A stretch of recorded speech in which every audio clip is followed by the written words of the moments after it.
Before you make a claim on your homeowner's insurance, you should listen to this. So I had a buyer that came to me that told me they wanted to purchase a house for between $500,000 and $600,000. And I approved them for this loan. And part of the approval is I give them a breakdown of their payment. That means I give them the principal and interest, the home insurance, the taxes, and if there's mortgage insurance, what I think that will be. So I give them an estimate in the beginning because it's before they have a house, but they can have an indication of what the payment is. So this guy finds a house. He actually goes under contract for $600,000, and I'm working my way through the contract, and it comes down to the time when we have to get home insurance, and so we get a quote. And the quote comes back at $5,200, and this kind of like stops me. Like, man, this is a lot. So I tell my processor, like, let's get some other quotes. So she gets two others, one for $5,000 and one for $4,700. Now keep in mind, I've quoted this guy $1,800. So I call up one of these insurance agents and I'm like, what is going on? Why is this policy so expensive? And the insurance agent explains to me that there was a $15,000 claim. And I was like, there was? So the way it was explained to me, or the way I perceived it, was the seller had put a claim against their house and the buyer was going to have to pay a high insurance amount.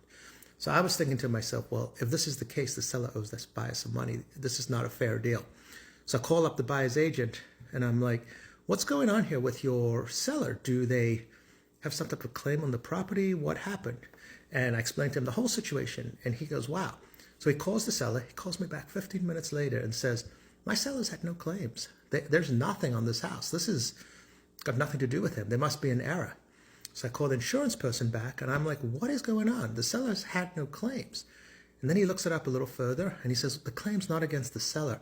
It's against the buyer. I'm like, the buyer that I'm helping? He goes, yes.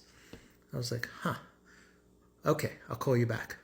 So I call up the buyer and I'm like, did you have an insurance claim? And he goes, yeah, just recently.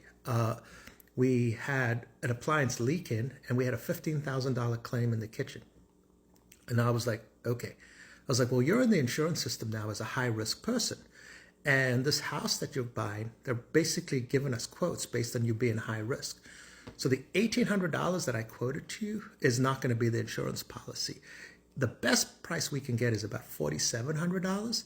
So this means two things for you. Number one, you're going to have to pay $240 more a month, and you're in that system for 3 years. But not only that, when we set up your escrow account for the insurance, it's about $3,000 more. So your cash to close has just gone up $3,000. I said, after 3 years, you can get a new quote and get re-rated, but that claim is affecting your payment going forward and your cash to close.